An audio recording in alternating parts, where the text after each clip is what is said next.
Hi, it's Amanda. We're here with another review for Always in Love. This week we are reviewing Risking Ruin by Mae Wood.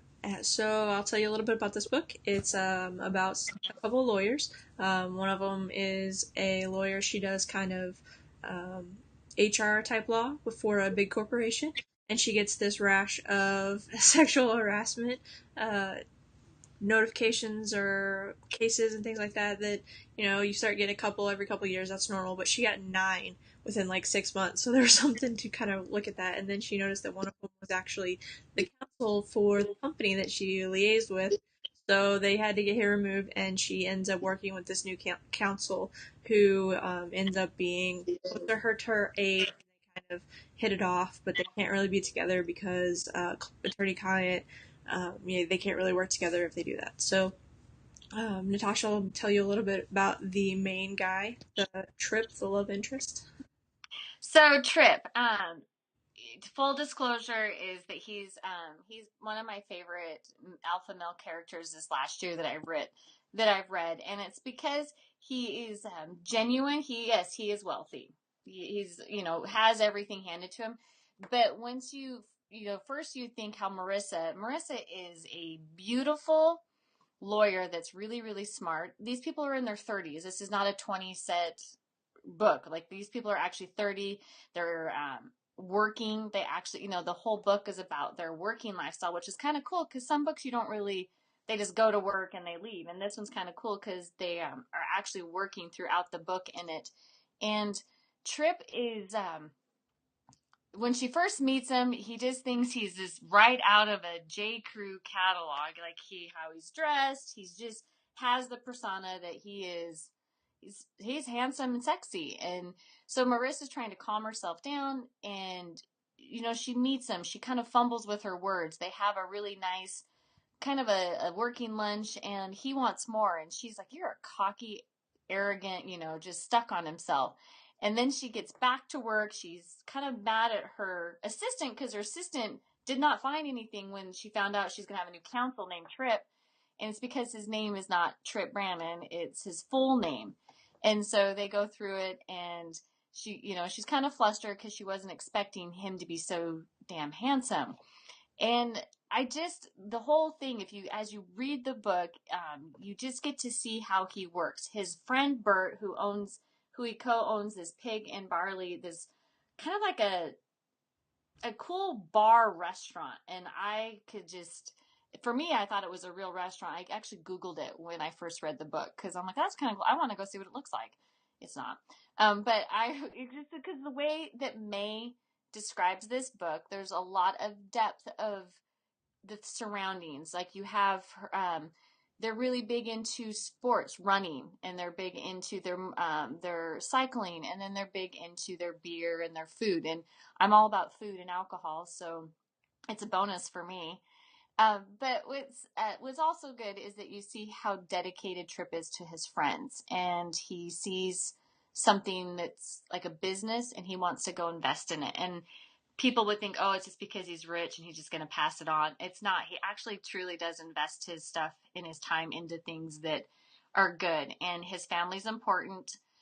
This was May's first book she ever wrote, and I really like her writing style. It's more realistic for me because the people felt real to me, and so that's why probably Trip is more. Yes, he's wealthy, and I probably would, never stumble across a man like him, but he just felt so real as I was reading it. I felt like he could be some people that, are in the business world that are fairly well known. I could see them being like this, just a good person. What did you feel of, I know there was some architecture in there and some kind of cool things. What did you think? I really liked the way that she was able to make them real. Like they had this conflict, so they couldn't really be together, but they were still kind of hanging out together. They could do anything, but not sex. So it was really funny when she started talking about Lewinsky and all the things there. No, this is not sex. This is not sex. It had a lot of humor. It had a lot of realness in it. They're two adults, and they acted like two adults, and they were really professional. They needed to be. Really admired, that she was able to do that. I mean, some of these books. Like if you look at 50 Shades of Grey or things like that, they're not really professional when they're around each other and in the like the meetings and things like that. But in this book, they were really able to separate their work from their personal life, and it really made a big difference in the book. It really made it much more real. It made it much more enjoyable to read. Uh, all the little facts that she threw on, the different foods, the different, um, the shrimp and grits. I was, wanting shrimp and grits when I was reading this, that kind of stuff. It was really, really good. And then you also have all these side characters that really add to the story. They're not really distracting, but you really get to see the full picture of what the characters are based on how their interactions with the side characters. And I really enjoyed that with the way that it was written. Uh, Everybody really had a place, and everybody was really, um, really well written, really intelligent, really grown up, and I really appreciate that in a lot of books because a lot of books are not like that. Guys are just complete jerks, but that's just the picture that everybody gets from Trip on the outside. As you get to know him more through the book, you really get to see the like the way the man that he really is, the way he treats his family, the way that he treats his friends and everything. So it really made me like him more as the book went on. And I think that's what's kind of cool because, Trip did have, when he first saw Marissa, it was kind of funny because he finally divulged. Marissa had to fill in for Trip when he was away for business with his friends in a marathon. And so she was kind of excited. And all of his friends kept calling her Runner Girl. And she finally said, "Hey, Bert, what's this Runner Girl?" And he goes, "You're going to have to ask Trip what that is." And so she gets Trip on the phone after she gets done running, after she thinks she won the race, and she's doing the high five, woo woo, I won it. And they're like, "The race isn't done. It's a time trial." And so it's kind of funny. He goes, "But there's beer." So they go and they talk, and she gets done, and she asks Trip, "Why do you call me Runner Girl?"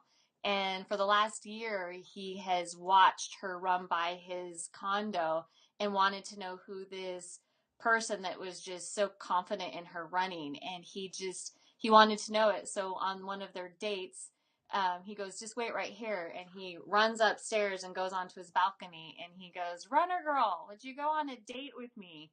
And she said yes. And I think that was just kind of made him more humanized, is that he had this interest with her, but he didn't know who she was until he finds out that she's actually the counsel that he's working with. And the little girl in there, her best friend Erica's little girl, says, "Oh, did you get your permission signed so that you can go on a field trip?" And Trip was in the room, and that little girl's character was just, she cracked me up. There's a lot of humor, a lot of realism, and I think it was a great adult romance book, and that's why I like it. And Shears, yes, we get there happily ever after, but there is a second book, and so I do think that we have risking ruin, and then there's borrowing trouble. If you guys are interested, it's kind of like the conclusion to the risking ruin.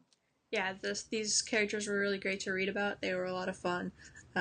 They were really interesting with all the different kind of facets that you get to see of them and their family and their friends and things like that.